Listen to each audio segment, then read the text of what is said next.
እዩትማ በሞቴ ኃጢአት ሰርታችሁ ባደራችሁ ቀን እኮ እቅዳችሁ በሙሉ ክስር እኮ ነው የሚለው። የ40 ዓመቱ እቅድ የ30 ዓመቱ እቅድ ኤዲያ ተውኝ ባካችሁ ክስር ነው የሚለው።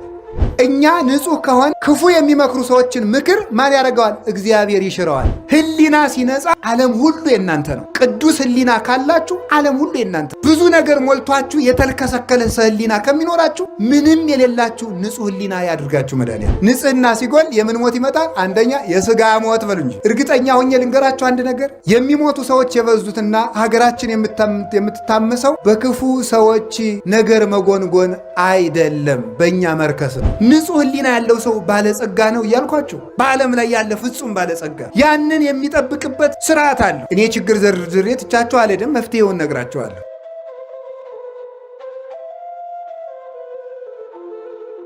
እግዚአብሔር ለሰው ሁሉ መዳንን የሚሻ አምላክ ነው። ሰዎች ሁሉ እሱን ወደ ማወቅ እንዲደርሱ የሚፈልግ አምላክ እንጂ አንዱን ለሐሳር አንዱን ለክብር አልፈጠረም። እግዚአብሔር የወሰነበት ሰውም የለም። ሰው ሁሉ የየራሱን ሸክም ይሸከማል።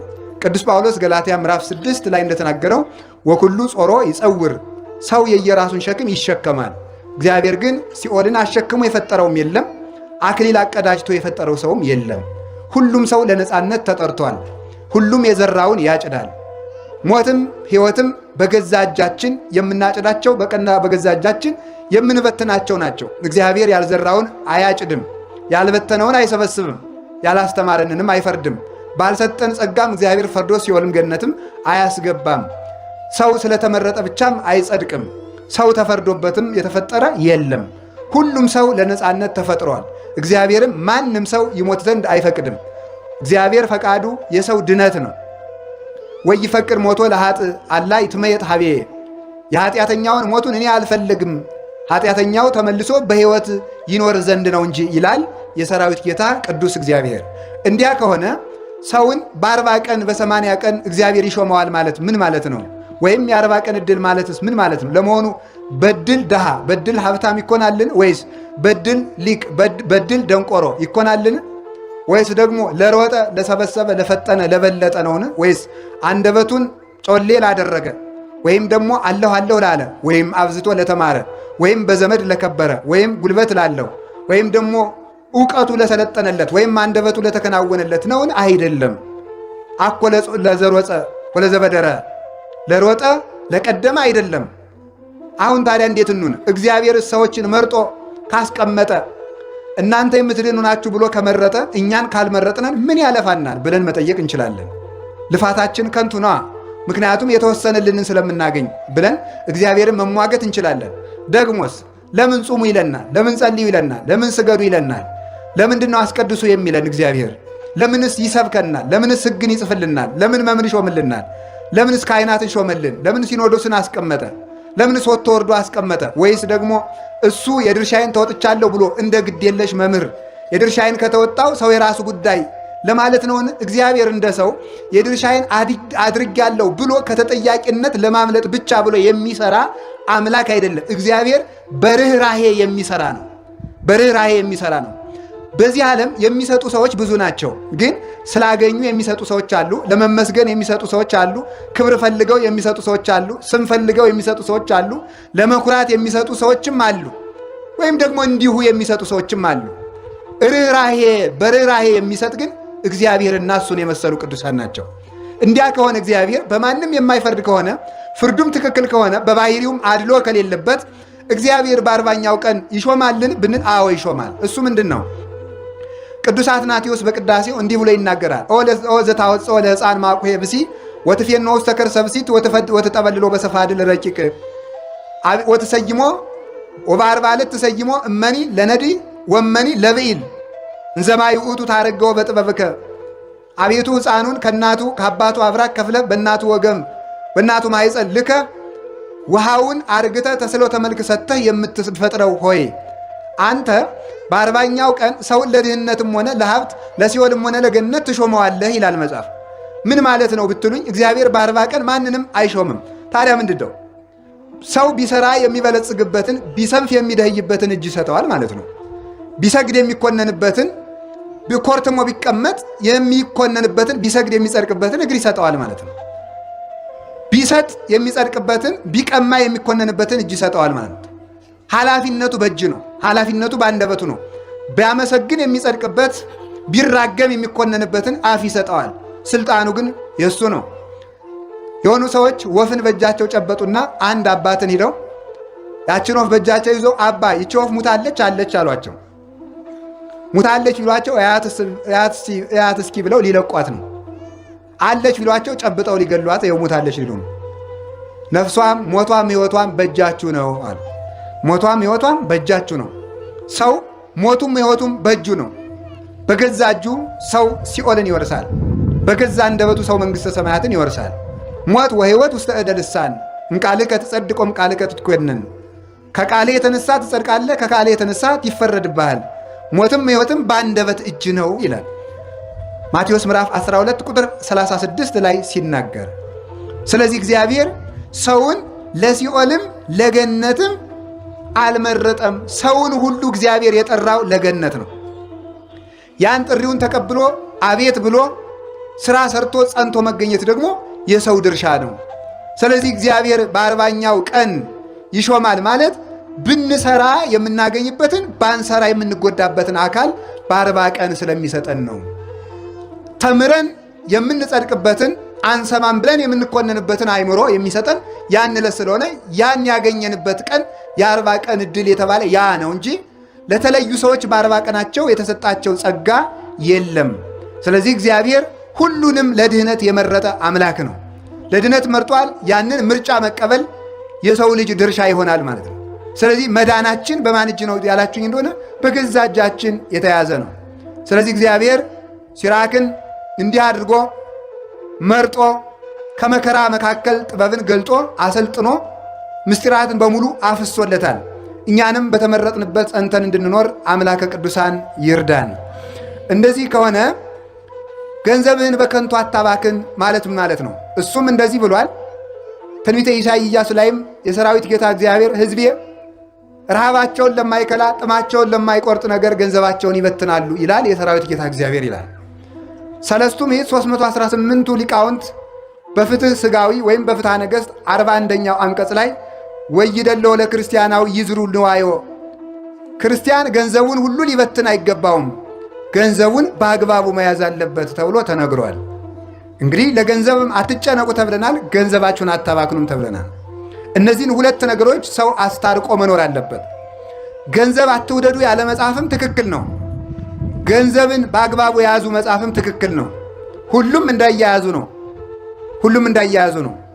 እንዲህ ከሆነ የእኛ ገንዘባችን ምንድን ነው የሚለውን ነግሬ ያባከንነው ገንዘብ ካለ እሱን በአግባቡ እንድንይዝ ነግራችኋለሁ። እግዚአብሔር ከሁላችን ጋር ይሁን። ያባከንነው ገንዘባችሁ ወይስ እግዚአብሔር የሰው ልጅ መጀመሪያ ለሰው ልጆች የሰጠው ገንዘብ ምንድን ነው ልትሉኝ ችላላችሁ። እግዚአብሔር ለሰው ልጆች መጀመሪያ የሰጣቸው ገንዘብ ንጽሐ ጠባይ ይባላል።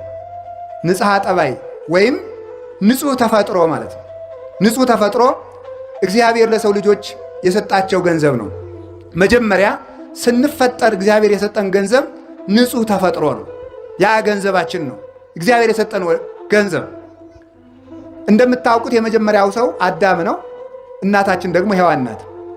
ጀማሪ ሰባኪ ስብከት ሲጠፋው ከአዳምና ከሔዋን ሰፈር ሄዶ ይደበቃል ይባላል። እንደሱ ለማለት ፈልጌ አይደለም። እሺ፣ የግድ መነሻዎቻችን እነሱ ስለሆኑ ነው። እነሱን መውቀስ ተገቢ አይደለም። ልወቅሳቸውም አላነሳውም። ስለዚህ አዳም ምን ተረሰይናከ ይላል አትናቴዎስ። አዳም እንዲያው ምን አደረግን? ይህ ሁሉ መከራ ያመጣህብን። ሔዋን ምን አደረግን ሲልና ኧረ እናንተ ገነት ገብታችኋል፣ እናንተን መውቀስ አይገባም። ኦሪትም እናትና አባትህን አክብር ትላለች ብሎ ይናገራል። እነሱ እናደንቃቸዋል። እነሱ ንስሐ ገብተው ድነዋል። እኛ ነን እንጂ ያቃተን። ስለዚህ እግዚአብሔር መጀመሪያ ለሰው ልጅ የሰጠው ተፈጥሮ ንጽሐ ጠባይ ይባላል። አዳም ሰራዊት አልነበረውም፣ ሌላ ገንዘብም አልነበረውም። ነገር ግን ሰማይና ምድርን እንዲያስተዳድር እግዚአብሔር ስልጣን ሰጥቶታል። ሰማይ ስላችሁ ከሰማይ በላይ ሰማየ ሰማያት ለእግዚአብሔር ወምድረሰ ወሀበ ለእጓለ እመሕያው ይላል ቅዱስ ዳዊት። ሰማዩ የእግዚአብሔር ነው፣ ምድርን ለሰው ሰጥቶታል ይላል። ልልናን ጌትነትን ለራሱ ነው፣ አያካፍልም። ስለዚህ ከሰማይ በላይ ያለው ቅዱሳን መላእክትን ጨምሮ እግዚአብሔር ይገዛል። በምድር ያለውን ደግሞ የሰማይ ወፍን፣ የምድር አራዊትን፣ ዕፀውን፣ ወይም እጽዋቱን፣ አዝሪቱን፣ አትክልቱን፣ ምድርን በጠቅላላ ባሕሩን፣ ነፋሱን፣ እነዚህን ሁሉ ደመናውን፣ ፀሐይ፣ ጨረቃ፣ ከዋክብቱን አዳም በእግዚአብሔር ቸርነት እንዲገዛቸው ስልጣን ሰጥቶታል። አዳም ፀሐይን ለማስተዳደር የሚልከው ሰራዊት አልነበረውም። አዳም የአንበሳን መንጋጋ ለመለጎም ልጓም አልነበረውም። አዳም ጅብን ለመከላከል ሰይፍ አልነበረውም፣ ወይም ደግሞ ጦር አልነበረውም፣ ወይም ዝናር አልታጠቀም፣ ወይም የሰለጠነ ሰራዊት የለውም። ለአዳም ዋሻ አልነበረውም። ለአዳም ምሽግ አልነበረውም። አዳም ሰማይና ምድርን ግን ይገዛ ነበር። አዳም ወፍን ይገዛ ነበር። አዳም ክንፍ የለውም፣ ንስርን ግን ይገዛው ነበረ። አዳም ክንፍ የለውም፣ ርግብን ይገዛት ነበረ። የሰማይ ወፎችን ይገዛል። አዳም ምድራዊ ነው፣ ፀሐይ፣ ጨረቃ፣ ከዋክብትን ያስተዳድራል። አዳም አፈር ነው፣ ሰማዩን ያስተዳድረዋል። አዳም ትቢያ ነው፣ ደመናውን ይገዛዋል። አዳም ካፈር የተፈጠረ ነው፣ መብረቁን ይገዛል። ይህንን እንዲያስተዳድርበት የተሰጠው ስልጣን ምን ይባላል? ንጽሐ ጠባይ ይባላል። እስኪ ንጽሐ ጠባይ በሉ። ምን አላችሁኝ? ንጽሐ ጠባይ ወይም ንጹህ ተፈጥሮ ማለት ነው። ንጹህ ተፈጥሮ ለምሳሌ ተመልከቱ። ሕፃናት እናት አባታቸውን እንደሚገዙ ታውቃላችሁ? በምንድን ነው የሚገዙት? በምንድን ነው የሚገዙት? በንጽሐ ጠባይ ነው። ሕፃናት እንግዲህ እኛ የምንበልጥ እኛ ነን። ኃያላን ሰዎች የማይደፍሩትን ሰው ልጆቹ ግን ያስጎነብሱታል፣ ያጎብጡታል። ልጆቹ ይገዙታል። እኛ ተንቀጥቅጠን ጫማውን የምንሰማውን ሰውዬ ልጁ አንገቱ ላይ ወጥቶ ሽኮኮ ይጋልበዋል ማለት ነው። በንጽሐ ጠባዩ ልጅ ነዋ፣ ተወዳጅ ነው፣ ይወደዳል። ንጽሐ ጠባይ ኃይል ያለው ነው። አዳም አይቆፍርም ነበረ፣ አያርስም፣ አይወጣም፣ አይወርድም ነበረ፣ ባለጸጋ ነበር። ለአዳም ዘር አይዘራም ነበረ። አዳም ከብት አያደልብም ነበረ። አዳም ወርቅ አይቆፍርም ነበር። አዳም ብር አይሰራም ነበር። አዳም ፋብሪካ አልነበረውም፣ ግን ባለጸጋ ነበር። የአዳም ሀብቱ ቅድስናው ነው። የአዳም ጸጋው ንጹሕ አእምሮው ነው፣ ንጹሕ ተፈጥሮ ነው። በንጹሕ ተፈጥሮ ገነት በሙሉ የሱ ነበረች። በንጹሕ ተፈጥሮ አራዊት ባሪያዎቹ ነበሩ። በንጹሕ ተፈጥሮ እንስሳት ዘመዶቹ ነበሩ፣ እጽዋት ዘመዶቹ ነበሩ። ምድር መንበሩ ነበረች ለአዳም። ሰማይ ዘውዱ ነበረች። በምኑ ሲባል በንጽህናው። በዚያ ንጽህናው አዳምን እንስሳት አራዊት እንስሳት እኮ ሄደው አዳም ወፍረናል ብላን፣ ሰብተናል አርደህ ብላን ይሉት ነበረ። እኔማ እግዚአብሔር ከአንድ ዕፀ በለስ በቀር ምን ነስቶኝ? ሁሉም ሰጥቶኛል። ሂዱ እናንተንስ እግዚአብሔር ይባርካችሁ፣ ርቡ ስቡ ብሎ መርቆ ይሰዳቸዋል። አዳም በገነት ሳለ ቀፎ አይሰቅልም ነበረ። ከዕፀ ሕይወት ስር ግን ማር ይፈልቅለት ነበር። አዳም ከብት አያረባም ነበር። ከዕፀ ሕይወት ስር ወተት ይፈልቅለት ነበረ። አዳም ኑግ አይጨምቅም፣ ዘይት ይፈልቅለታል። አዳም የወይን ተክል አይተክልም። ነገር ግን ወይም ደግሞ መትከል ብቻ አይደለም፣ ከገነት ፍሬ ለቅሞ ወይን ጠምቆ አይጠጣም ነበረ። ግን ከአንድ ዛፍ ስር ወይን ይፈልቅለት ነበረ። በንጽሐ ጠባዩ ማለት ነው። በንጽሐ ጠባዩ ቅዱሳን ሊቃውንት ይህንን አፈጥረው ተርጉመውታል። ዕፀ ሕይወት የሚባል በገነት መካከል የተፈጠረ ንጉሠ እጽዋት የሆነ የእጽዋት አለቃ የሆነ ታላቅ ዕፅ አለ። ከዚያ ማር ወተት ይፈልቅለታል፣ ዘይት ይፈልቅለታል፣ ወይን ይፈልቅለታል። ይህንን ቅዱሳን ሊቃውንት ሲተረጉሙት ዕፀ ሕይወት የተባለ መስቀል ነው ብሎ ይተረጉማል። ዕፀ ሕይወት የተባለ መስቀል ነው። ከዚያ የፈለቀው ማር ኢየሱስ ክርስቶስ ነው፣ መራራውን ዓለም ያጣፈጠው። ከዚያ የፈለቀው ወተት ኢየሱስ ክርስቶስ ነው። አብ ሐሊብ፣ ወልድ ሐሊብ፣ ወመንፈስ ቅዱስ ሐሊብ፣ አሐዱ ውእቱ ሐሊብ ዛልወቱ ትውስት እንዲል። አብ ሐሊብ ነው፣ ወልድ ሐሊብ ነው፣ መንፈስ ቅዱስ ሐሊብ ነው እንዲል። ቅዱስ ጴጥሮስ ምን ይላል? መቀላቀል የሌለበት አንድ ሐሊብ ነው ማለት በአንድነቱ ርባዬ ጭማሬ፣ በአንድነቱ ምንታዌ በሦስትነቱ ርባዬ የሌለበት። ቅዱስ ጴጥሮስም ሁለተኛ ጴጥሮስ ምዕራፍ 2 ቁጥር 3 ላይ ሲናገር አፍቅሩ ሐሊበ ነባዌ ዛልወቱ ትስይት፣ ቅልቅል የሌለበትን ንጹሕ ወተት ውደዱ ይላል። ንጹሕ ወተት፣ ንጹሕ ሕግ፣ አንድም ሥላሴን ውደዱ። አንድነታቸው በሦስትነታቸው የማይቀለቀል፣ አንድነታቸው በሦስትነት የማይከፈል፣ ሦስትነታቸው በአንድነታቸው የማይጠቀለል ሥላሴን ውደዱ። ወተት የተባለ ክርስቶስ ነው፣ የሚያሳድገን እርሱ ስለሆነ ወይን የተባለ እሱ ነው። ሰሎሞን እንዲህ ይላል በምሳሌው ላዘነ ሰው ወይን ስጡት አለ። እውነት ያዘነን ሰው ወይን ብናጠጣው ሐዘኑ ይርቅለታልን? አይርቅለትም። አዎ ለምሳሌ ገንዘቡ በባንክ ይወረሳል የተባለ ሰው የባንክ ዕዳው ሲያናውዘው ወይን ብናጠጣው ትክክለኛ ደስታ ይሆናል? አዎ ለጊዜው በእንቅልፍ ይረሳዋል። ሲነቃ ግን ዕዳ አለብህ ይለዋል። አይምሮ ሊለቃው አይችልም። ግን ላዘነ ሰው ወይን ስጡት የተባለ አጋንንት በሐዘን ለጎዱት ሰው ወይነ ትፍስሕት የክርስቶስ እንደማቀብሉት ማለት ነው።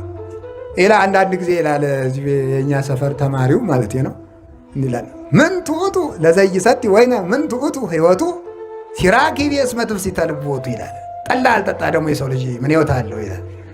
ትርጉሙ ሌላ ነው። ጌታ ይዋ እንዲሁ እኮ እናንተ ሲራክ እኮ ነው እንዲህ አለ። ሲራክ ምን አለ? ወይን የማይጠጣ ሰው ደግሞ ሕይወት አለው እንዴ? ምን ሕይወት አለው? ወይን የማይጠጣ ሰው ደግሞ ምን ሕይወት አለው? ወይን የልብ ደስታ ነውና ማለት የክርስቶስን ደም የማይጠጣ ሰው ደግሞ ምን ሕይወት አለው? ክርስቶስ ፍስሐ ኩሉ ዓለም ነውና ማለት ነው። ወይን ይፈልቅለት ነበር ማለት የክርስቶስ ደም ከመስቀል ተገኘለት ማለት ነው። ከመስቀሉ ላይ ተገኘለት። ለአዳም ዘይት ከዕፀ ሕይወት ይፈልቅለታል። ዘይት የተባለ ክርስቶስ ነው። ዘይት ቅብ ነው፣ ዝገትን ያረቃል። ዝገት ኃጢአታችን ወልውሎ ሰንግሎ ከደሙ በፈሰሰ ደሙ ከጎኑ በፈሰሰ ደም ያነጻን፣ ከጎኑ በፈሰሰ ማየገቦ አጥምቆ አጽርቶ ልጆቹ ያደረገን እርሱ ስለሆነ እርሱ ምን ይባላል? ዘይት። እንዲህ ይላል መዝሙረ ዳዊት ቅዱስ ዳዊት መዝሙር 22 ላይ ወአጽሐድከ በቅብ ርእሴ ራሴን በዘይት ቀባህ ይላል። ራሴን በዘይት ቀባ ሲል ተመልከቱ። ሰውነቴን በልጅነት አከበርካት። የተቀባ ሰው ውበቱ እንደሚመለስለት ሁሉ እንደሚያምርበት በሥላሴ ስም ተጠምቆ ልጅነት ያለው ሰው ውብ ነው፣ መልካም ነው። በዚህ ዓለም መልካም ሰው ማየት ከፈለጋችሁ እርሱ ክርስቲያን ነው። በዚህ ዓለም ያማረበት ሰው ማየት ከፈለጋችሁ ያ ማለት በክርስቶስ ስም ተጠምቆ ሥራ እየሠራ ያለ ሰው ነው። መልከኞች የሚባሉት ክርስቲያኖች ናቸው። የመልከኛው የውቡ የክርስቶስ ልጆች ናቸውና እርሱ እንዲህ ተብሎ እንደተነገረለት በመጽሐፍ ይሴኒ ላህዩ እሙሉ ደጓለ እመሕያው የእርሱ ውበቱ መልኩ የክርስቶስ እኮ ነው። መዝሙር 44 ላይ የክርስቶስ መልኩ ከሰው ሁሉ መልክ ይበልጣል። ላህዩ ውበቱ ምን ማለት መስላችሁ? ላህየ ታምራቱ ላህየ ትምህርቱ ብለው ተርጉሞታል አባቶቻችን። የታምራቱ ውበት የትምህርቱ ውበት እንደኔ የትምህርት ደረቅ ትምህርት አይደለም። ልብን የሚያለዝብ ያዘኑትን የሚያረጋጋ የተሰበሩትን የሚጠግን የጠፉትን የሚፈልግ ለደከሙት ኃይልን የሚያስጠጥቃቸው ድውያንን የሚፈውስ ሙታንን የሚቀሰቅስ ነው የክርስቶስ ትምህርት። ስለዚህ ምን ይባላል? ላህየ ትምህርቱ ያማረ ነው። አንከሩ ምህሮቶ ሳይሳፉ ወነገረ ቃሉ ወጣዕመ ነገሩ። ሶስት ነገር ነበረው ክርስቶስ ሲያስተምር፣ ሳይሳፍ የአንደበት ቅልጥፍና፣ ሞገሰ ቃል የቃሉ መፈራት መከበር ግርማ፣ ጣዕመ ነገር የአንደበቱ መጣፈጥ። እየፈጠነ ሰው የሚገርማችሁ ቸኩሎ ሲናገር ግርድፍድፍ ያደርጋል። ቸኩሎ ሲናገር ሲዘገይ ደግሞ ይለዝበታል ነገሩ። ሳይሳፍ ቀልጠፍ ቀልጠፍ ቀልጠፍ ብሎ መናገር አለበት። ሰለስቱ ምዕት በቅዳሴ አይደለም ሃይማኖተ አበው ምዕራፍ 22 ላይ እንዲላሉ ለቄሱ ሲናገሩ ቄስ ማለት ይላል ወኩን በሊሃ ልሳን አንደበትህ የተሳለ ይሁን ለብላቢያ አትሁን ማለት ነው። አስረግጠህ የምትናገር አስረግጠህ የምታነብ አንደበትህ የተሳለ ይሁን፣ ቀልጣፋ ሁን። ካህን እያለ ያወጋም የተሳለ ልሳን ይኖርህ። የተሳለ ልሳን ኑሮ ስትናገር ደግሞ ወበልቡና ይላሉ እዚያው ሰለስቱ ምዕት ከማስተዋል ጋር ቸኩለ ስትናገር ምስጢር እንዳትስት፣ ሰው እንዳታሰናክር። ከፍጥነት ጋር ምን ይኖርህ አለ ደግሞ መደመጥ፣ ጣዕመ ነገር። በነገር ልባብነት ግን አይመጣም። ይሄ በተጥባበ ነገር አይመጣም፣ በቅድስና ነው ክርስቶስ። ስለዚህ ፈጥኖ እየተናገረ ኧረ ቸኮልክብን አያሰኝም፣ ይፈራል። ደግሞ እኛ ይውላችሁ አስፈርተን ስንናገር ይደርቅብናል። ምን ይገርምናል? ምን ይጎልናል? ጣዕመ ነገር። አለዝበን ስንናገር ደግሞ እናጫውታለን ስንል ደግሞ ይበላሽብናል። እንዲያው ሰው እየተበላሽ ያያ እንደው ዝባዝንኬ ሆኖ ይባላል ደግሞ ማለት ነው። ሞገሰ ቃል ደግሞ ይጎለናል፣ ክብር ይጎለዋል፣ ወርደን እንገኛለን ማለት ነው። ክርስቶስ ግን ሦስቱን ያካትት ነበረ። ላሄ ትምህርት አለው፣ ላሄ ታምራት አለው። አዝኖ ይፈውሳል፣ አዝኖ ያስነሳል፣ አዝኖ ያመሳል ማለት ይመግባል፣ አዝኖ ያስተምራል። የቻለውን ሁሉ አይናገርም፣ ያወቀውን ሁሉ አያስተምርም። አዝኖ ነበር የሚያስተምረው። ለማይነገረው አይነገርም። ሐዋርያት አንድ ቀን ሰብስቦ እንዲህ አላቸው። አንድ ትልቅ ምስጢር ሊነግራቸው ፈልጎ በዚያ ሰዓት ግን ያንን መሸከም የሚችል ጆሮ እንደሌላቸው አየና ወብየ ብዙ ነገር ዘነግረክሙ፣ ብዙም ነግራችሁ ነገር ነበረኝ። ወባይቱ ኢትክሉ ይእዜ ጸዊሮቶ፣ ነገር ግን ዛሬ ልትሸከሙት አትችሉም ማለት። ጊዜ እያየ ነበር የሚያስተምር። ያወቀውን ሁሉ አይዘረግፍም ነበረ። አዛኝ መምህር ነው። ይህን ይዘው ሊቃውንቱ ደግ መምህር፣ ደግ ሐኪም፣ ደግ እረኛ ይሉታል። ደግ አባት ይሉታል። ደግ እረኛ ወዳለበት ይሄዳል። ክርስቶስም እኛ ወዳለንበት መጣ። ደግ ሐኪም ከቤት ሄዶ ያክማል። ክርስቶስም በቤታችን መጥቶ አዳነን። ደግ መምህር ካሉበት ሄዶ ያስተምራል። ክርስቶስም ወዳለንበት መጥቶ አስተማረን። ደግ ንጉሥ የግዛቱን መጎዳት ወርዶ ያያል ከዙፋኑ። ክርስቶስም ደግ ንጉሥ ነውና ከመንበሩ ከሰማይ መንበሩ መጥቶ እኛን ጉዳታችን አይቶ መልሶ በመንበሩ ላይ አነገሰን ማለት ነው። ስለዚህ ጌታችን ኢየሱስ ክርስቶስ የውበት ምንጭ ስለሆነ ላህይ ይባላል። ስለዚህ መስቀል የልጅነት ምንጫችን፣ የጥማት መቁረጫችን፣ የውበታችን ምንጭ፣ ማደጊያችን፣ የምናድግበት ወተት የፈለቀበት፣ ሐዘናችን የሚርቅበት ወይን የፈለቀበት ነውና ዕፀ ሕይወት። አዳም ከዚህ ዕፀ ሕይወት ስር እነዚህ አራት ነገሮች ይፈልቁለት ነበር። ስለምን? በንጽህናው፣ በቅድስናው፣ በንጽሐ ጠባዩ። ያንን ጠባዩን አበላሸው። ገንዘብህን በከንቱ አትበትን ማለቱን ማለት መስላችሁ? ንጽህናህን በከንቱ አትጣል ማለት ነው። እስኪ በሉ ሁላችሁም ንጽህናህን በሉ። በምን አትጣል? በከንቱ አትጣል። ንጽህና ብቻዋን ነበረች አዳምን አንግሰው የምትኖር። ንጽህናን ምን አጎደላ ስትሉ፣ ስግብግብነት፣ አልጠግብ ባይነት ንጽህናን አጎደለ። ከዚያስ ድሮ እኮ ሰውና አንበሳ ጠበኛ አልነበሩም። አንበሳ ሂዶ የአዳምን እግር ይሊስ ነበር። ሰውና ጅብ ጠበኛ አልነበሩም።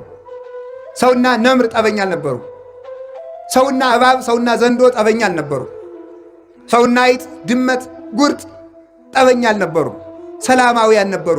በማን አማካኝነት? በንጽህና አማካኝነት። የአዳም ንጽህና ሲጎል ግን ምን ሆነ?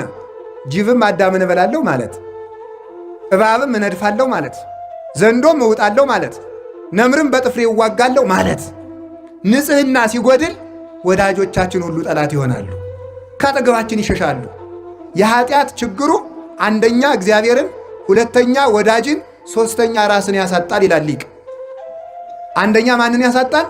እግዚአብሔርን። ሁለተኛ ማንን ያሳጣል? ራስን። ሶስተኛ ማንን ያሳጣል? ወዳጅን ያሳጣል። አዳም ንጽህና ሲጎለው የእግዚአብሔር ክብር ከሱ ላይ ጎደለ። ሲጎለው ራቁቱን ተገፈፈ፣ በገዛ እጁ ተሰደደ። ኃጢአት ያሰድዳል፣ እርኩሰት ያሰድዳል፣ ንጽህና ያነግሳል። ከዚያ አስተመልከቱ፣ አዳም ማንን አጣ? ንጽህናውን ሲያጣ ራሱን አጣ። ራሱን አጣ ማለት ነው። አዳም ሆይ የሞት ሞት ሙት ተብሎ ተፈረደበት። በሞት ራሱን ያጣ ንጽህናውን ሲያጣ ነው። ንጽህና ራስን ያሳጣል። ሶስተኛ ማንን ያሳጣል? ወዳጅን ሁሉ ያሳጣል። የገዛ ሚስቱ ወዳጁና ጠላት ሆነችበት፣ ጠላት። እንኳንስ ከብቶች፣ እንኳንስ ላሞች፣ እንኳንስ አንበሶች፣ እንኳንስ ነምሮች ይቅርና መሬት ራሷ ለአዳም ጠላቱና ተነሳችበት። በዚህ ትደነቃላችሁን? የገዛ ሰውነቱ ለአዳም ጠላት ሆነበት። ምን አበቀለበት? እሾህ። ኦሪት ዘፍጥረት ምዕራፍ 3 ቁጥር 17 ላይ እግዚአብሔር ምን አለው? ተብከልቱ ብላ በአፈ ገጽከ ለታብቁል ምድር ሶከ ወአሜከላ በእንቲአከ፣ ምድር በአንተ ምክንያት እሾህ ታብቅል አለው። እሾህ ታብቅል። እጽዋት ከአዳም ስህተት አስቀድሞ እሾህ አልነበረባቸውም። አጋፍ፣ ኩርንችት፣ ግራር የሚባል እሾህ የለም። የአዳም እርግማን ከእጽዋት ላይ እሾህን አበቀለ። በሰሙ በወድቁ የአዳም ሰውነት በሽታ አበቀለ፣ ደዌ አበቀለ። ከዚያ በኋላስ ደግሞ ክፉ ሕሊናን አበቀለበት። ፍቶታት፣ እኩያት፣ ኃጣው፣ እርኩሳት ሰለጠኑበት። ስለዚህ ኃጢአት ይላሉ ሊቃውንት 4 አይነት ሞት ያመጣል ይላሉ። የመንፈስ ሞት፣ የሥጋ ሞት፣ የህሊና ሞትና የዘላለም ሞት፣ 4 ሞቶችን ይወልዳል። ማን? ኃጢአት። ንጽህና ደግሞ ከነዚህ ነው። የሥጋ ሕይወት፣ የነፍስ ሕይወት፣ የህሊና ሕይወት፣ የዘላለም ሕይወት ማን ይሰጣል? ንጽህና። የሥጋ ሞት መቀሰፍ ነው፣ ያለ ዕድሜ መሞት ነው። አዳም በ935 ዓመቱ እንዲሞት እግዚአብሔር አልፈቀደም ነበር። ዘላለም እንዲኖር ነበረ ዕድሜው የተቆረጠ በንጽህና ጉድለት ነው። ቅስፈት የሚመጣ በንጽህና ነው። ንጽህና ሲጎል ቅስፈት ይመጣል። የሰው ዕድሜው ዛሬ ቢበዛ ስንት ነው? 70 ወይም 80። አዳም ያተረፋት እንዳረጎት ዛሬ እኛ እንኖራለን ማለት ነው። የአዳም ዕድሜው 930 ዓመት ስለነበረ፣ ስለዚህ ዕድሜን የቆረጠው ዝሙት ነው። እርኩሰት፣ ኃጢአት ዕድሜን ይቆርጣል። ከዚያ ሥጋው ሞተ፣ ፈረሰ፣ በሰበሰ።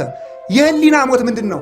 ቀቢጸ ተስፋ፣ ብቸኝነት፣ ብሶት፣ ኃጢአት በህሊና መውጠት መውረድ፣ መታወክ፣ ሰላም ማጣት፣ እየበሉ መራብ፣ ለብሶ መብረድ፣ ከሰው መሃል ሆኖ ብቸኝነት፣ ተሹሞ ሽረት፣ ውርደት፣ ድካም፣ ምንም እርካታ ቢስ መሆን፣ ደስታን ማጣት፣ ስደተኛ መሆን፣ ከቤት ውስጥ ተቀምጦ መቅበዝበዝ፣ ሀገር ባለበት ከተማ መሃል ተቀምጦ ሰው ሁሉ ሙቶ አልቆ እኛ ብቻችን የቀረን እስኪመስለን ድረስ የብቸኝነት ስሜት መኖር፣ ምድር መጥበብ፣ የት ልሄድ ማሰኘት።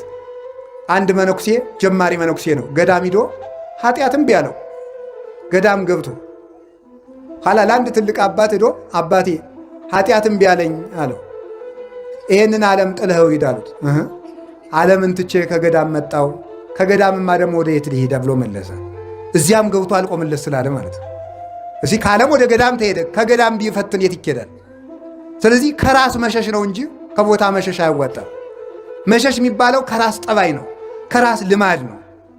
ቦታችን እየለወጥን ብንቀመጥ፣ ብቻችን ከጫካ መሃል አንገታችን አስረን ብንጸልይ፣ ከጠባያችን ካልሸሸን፣ ከቦታ ብንደበቅ፣ ከከተማ ብንወጣ ፍጹም ሰላምን ልናገኛት አንችልም። ስለዚህ የእግዚአብሔር ቤተሰቦች የአዳም የባከነ ሀብቱ ንጽህናው ሥጋውን ቆረሰበት፣ ህሊናውን ገደለበት። ዛሬ አርፎ የሚተኛ ሰው አለ መሰላችሁ? ሰው መንኩሶ አያርፍ፣ ሰው ዲቁና ያዙ አያርፍ። ሰው እኮ እየቀደሰም ማረፍ አቃተው። ሰው እየሰበከም አያርፍ፣ ሰው መንኖም አላርፍ አለ፣ ተሾሞም አላርፍ አለ። ሰው ቤት ሰራም ምንም አለ አላረፍ፣ አገባም አያርፍ። አይኑ ዞር ዞር ዞር ማለት ሰው አላርፍ አለ። የሚያሳርፍ ንጽህና እንጂ ህሊና ሲነጻ ዓለም ሁሉ የእናንተ ነው። ቅዱስ ህሊና ካላችሁ ዓለም ሁሉ የእናንተ ነው። ብዙ ነገር ሞልቷችሁ የተልከሰከለ ህሊና ከሚኖራችሁ ምንም የሌላችሁ ንጹህ ህሊና ያድርጋችሁ መድኃኒዓለም። ንጹህ ህሊና ያለው ሰው ባለጸጋ ነው እያልኳችሁ፣ በዓለም ላይ ያለ ፍጹም ባለጸጋ ያንን የሚጠብቅበት ስርዓት አለው። እኔ ችግር ዘርዝሬ ትቻችሁ አልሄድም፣ መፍትሄውን ነግራችኋለሁ። ንጽህና ሲጎል የምን ሞት ይመጣል? አንደኛ የሥጋ ሞት በሉ እንጂ የምን። እርግጠኛ ሆኜ ልንገራችሁ አንድ ነገር፣ የሚሞቱ ሰዎች የበዙትና ሀገራችን የምትታመሰው በክፉ ሰዎች ነገር መጎንጎን አይደለም፣ በእኛ መርከስ ነው። እኛ ንጹሕ ከሆን ክፉ የሚመክሩ ሰዎችን ምክር ማን ያደርገዋል? እግዚአብሔር ይሽረዋል። ጠቢብ ውእቱ ዘያረስ ምክረ መካርያን ተባ ውእቱ ዘያደቅቅ ይላል። ተመልከቱ፣ መዝራዕተ ኃያላን ይላል ኤጲፋንዮስ በቅዳሴው። የመካሪዎችን ምክር የሚሽር የሚያስረሳ እግዚአብሔር ጥበበኛ ነው። ምክርን የሚሽር ኃይልን የሚያደቅ ነው። የጎደለን ምንድን ነው ካልኳችሁ ንጽህና። እግዚአብሔር የትም ቦታ ንጽህና አጥቶሃል ነው የምላችሁ። ንጹሕ ከሆን እግዚአብሔር የሰው ችግር የለበትም። እግዚአብሔር በሰራዊት አይዋጋም። እግዚአብሔር ዝምታውም ውጊያ ነው። ግን ቅድስና ይሞላል። ህሊናችን ሙቷል። አሁን እኮ እንዲሁ ዝም ብሎ ተስፋ ቁርጥ ያደርግ እኮ ነው ዝም ብሎ ማለት ነው። መንግሥተ ሰማያትን ማን አይቶት ብለህ ነው ይላል። በቃ ምንም መብላት፣ በቃ መተኛት፣ ምንም። አሁን ደግሞ ትንሽ ሀብት ያለው ሰው ምን እንደሚነገራቸው፣ ትንሽ ሀብት ያጠራቀመ ሰው እሳ አባቱ እንደው ትንሽ እንደ መኪናም እንደ ፎቅም እንደው የሞካከረ ሰው የድንጋይ ጥርቅም እኮ ነው ይሄ። እዛ ሰብስቦ ፈልጌ ሲሉት አባ ጊዜ የለኝም፣ በጣም ብዙ ድርጅት ነው ማኔጅ የማደርገውና የሚያዙኝ ነገር ካለ ብቻ ይደውሉልኝ፣ ስንት ብር ነው የሚፈልጉት ይላል። ብሩን ወርወር አድርጎ ስራውን እየሰራ ሊሞት ማለት። እኔ ብዙ ሰው እታወሳለሁ። እታዘባለሁ ማምላክ።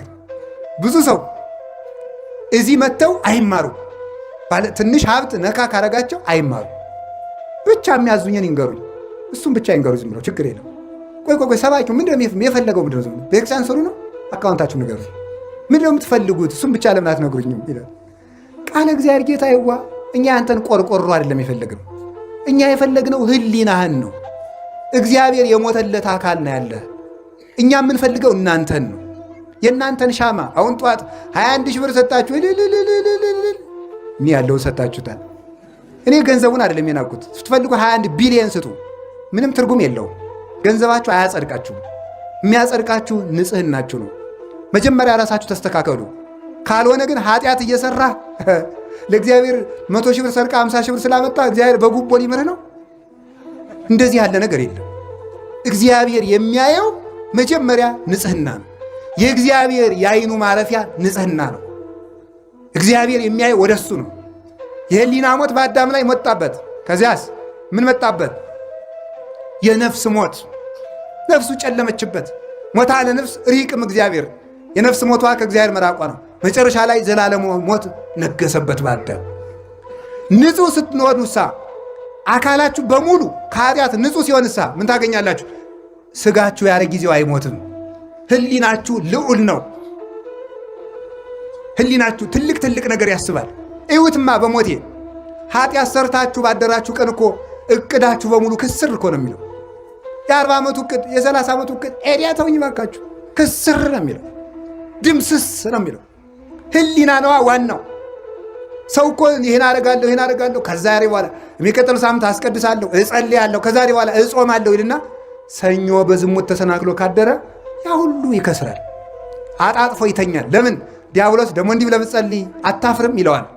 እዚያው ላይ ሄደ። አጋንንት ስርዓት አላቸው። መጀመሪያ ጸሎት የማቋረጥ ሰይጣን አለ።